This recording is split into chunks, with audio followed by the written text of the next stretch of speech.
Subscribe कीजिए the perfect classes channel को और बेल आइकन को दबाइए लेटेस्ट वीडियो सबसे पहले देखने के लिए। हेलो स्टूडेंट, परफेक्ट क्लासेज में आपका स्वागत है। शिक्षा निदेशालय राष्ट्रीय राजधानी क्षेत्र दिल्ली की वर्कशीट नंबर 33 डिस्कस करेंगे आज हम। डेट है इस वर्कशीट की 12 अगस्त 2020। कक्षा 6 से 8 तक के बच्चों की वर्कशीट है ये। विद्यार्थी का नाम आपको यहाँ पर लिखना है, कक्षा अध्यापक का नाम आपको यहाँ पर लिखना है। तो बच्चों हम स्टार्ट करते हैं अपनी वर्कशीट। विविधता क्या होती है ये बताया हुआ है फर्स्ट में, तो हम पढ़ लेते हैं विविधता के बारे में। हमारे देश में विभिन्न जाति, धर्म, नस्ल आदि के लोग साथ मिलकर रहते हैं। उनका खान पान, भाषा एवं रहन सहन अलग है, परंतु हम सब साथ मिलकर रहते हैं, ये विविधता कहलाती है।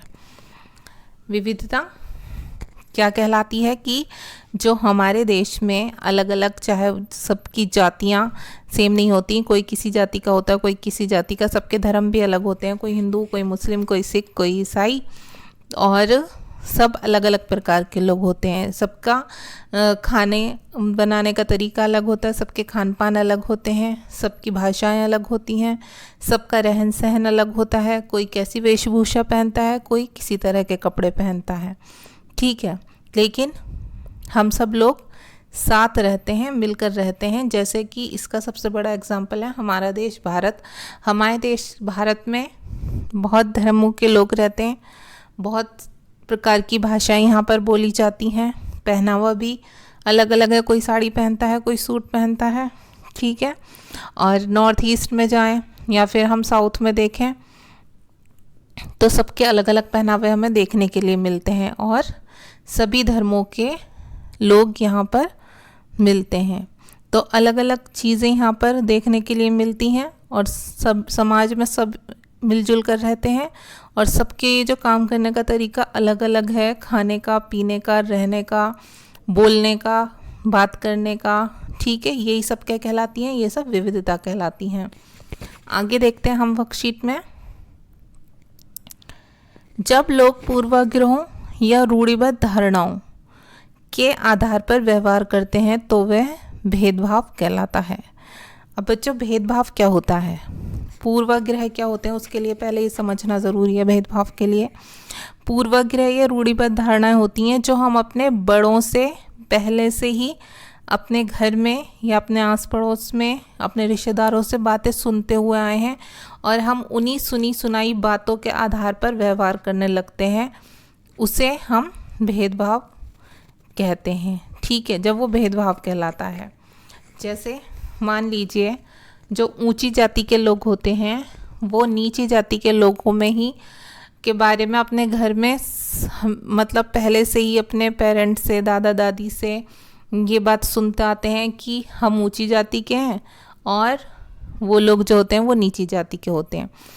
तो इस टाइप की जो सुनी सुनाई बातें होती हैं, फिर हम भी कैसे ट्रीट करने लगते हैं उन्हें कि ठीक है, हमारी जाति ऊंची है और उनकी जाति नीची है। तो ये कुछ सुनी सुनाई बातें होती हैं, या किसी धर्म को लेकर बातें हों, या फिर जाति को लेकर बातें हों, या फिर ज़्यादातर आपने देखा होगा फैमिली में क्या होता है कि लड़के या लड़कियों को लेकर बातें होती हैं।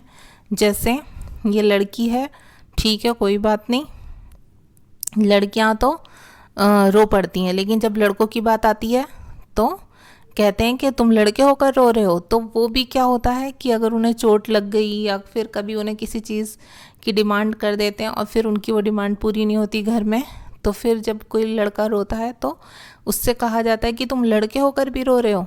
या फिर किसी लड़के को कुछ खिलौना चाहिए होता है तो वो उसके कैसे एक्सपेक्ट किया जाता है कि वो कोई खेलने के लिए, जो मोस्टली लड़के खेलते हैं, गाड़ी मांगेगा या फिर गन या कुछ भी स्पोर्ट्स का आइटम, कुछ ऐसी चीज़ें मांगते हैं।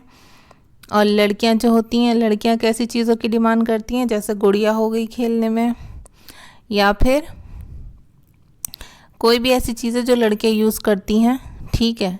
टेडी वगैरह बहुत पसंद होते हैं लड़कियों को। तो ये मतलब कुछ बातें जो पहले से चली चली आ रही हैं कि लड़कियां हैं तो उन्हें घर के सारे काम करने होंगे, ठीक है, और लड़के हैं तो वो कुछ नहीं करें, सिर्फ पढ़ाई करें तब भी ठीक है। तो ये सारी बातें बच्चों ये हम अपने घर में सुनते हैं कि हाँ ऐसा है, लड़कियां हैं तो ऐसा, लड़का है तो ऐसा, ऊंची जाति के लोग ये, नीची जाति के लोग वैसे। तो कुछ बातें हम अपने घरों में, अपनी फैमिली में पहले से सुनते आते हैं और फिर हम उन सब बातों के बारे में वैसी ही सोच बना लेते हैं। इसे ही पूर्वाग्रह कहते हैं और इसके आधार पर हम जैसा व्यवहार करते हैं दूसरों के साथ वही व्यवहार क्या कहलाता है? भेदभाव कहलाता है। तो आई होप आपको विविधता और भेदभाव में अंतर समझ आ गया होगा। अब नीचे देख लेते हैं हम अपने क्वेश्चन। निम्नलिखित प्रश्नों को हल करके अपनी उत्तर पुस्तिका में लिखिए। हमें ये हल करके अपनी नोटबुक में आंसर लिखने। पहले हम फर्स्ट क्वेश्चन पढ़ लेते हैं। फर्स्ट क्वेश्चन है हमारा, भेदभाव दूर करने के कुछ उपाय लिखिए।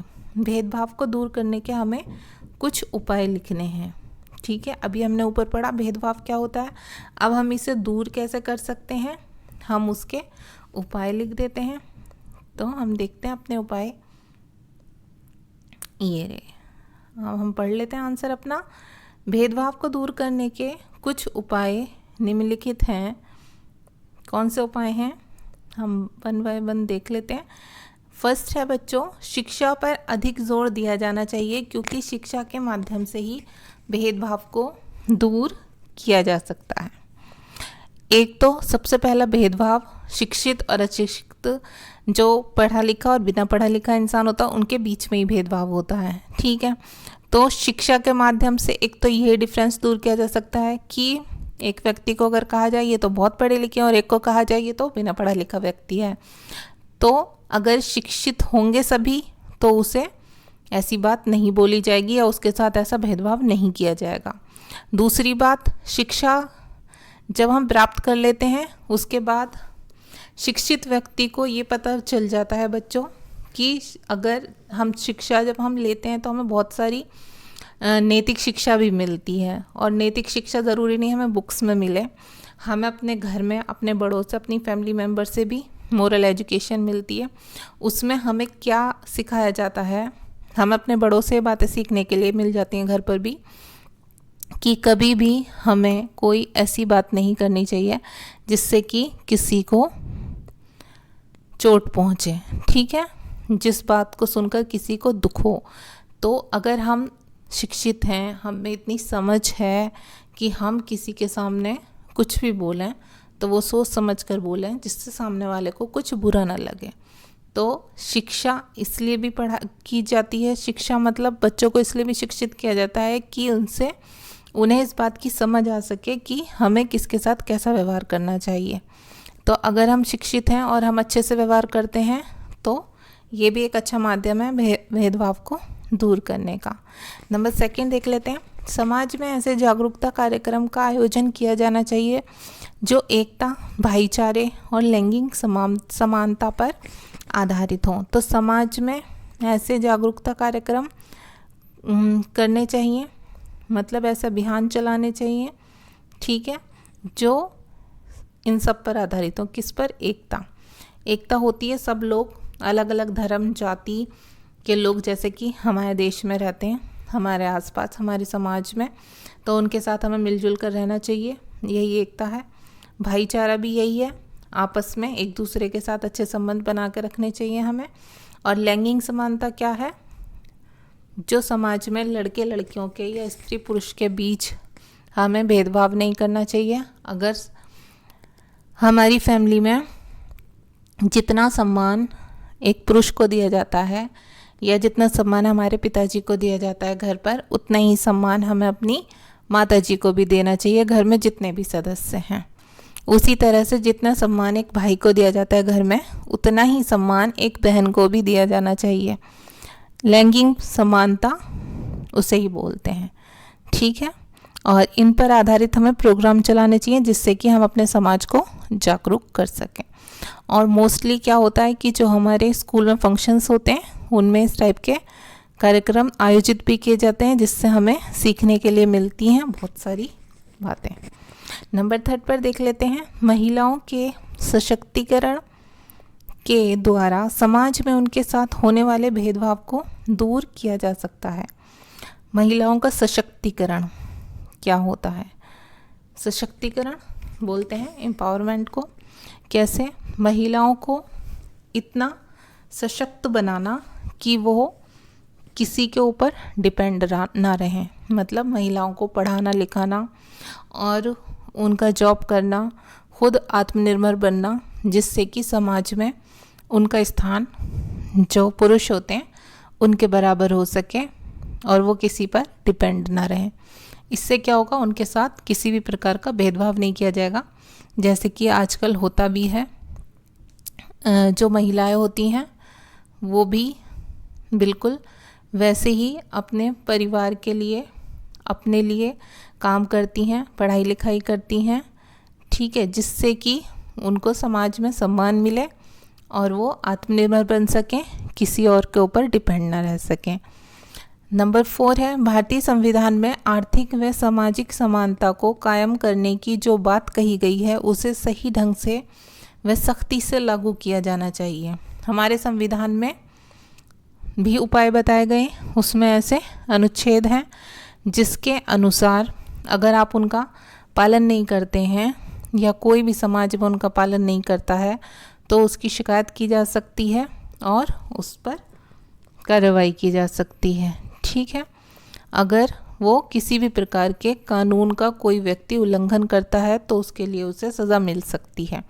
अगर इन सब का सख्ती से पालन हो, इसकी तरफ सभी समाज में ध्यान दें, तो भी हम सामाजिक व आर्थिक समानता को अपने समाज में कायम रख सकते हैं।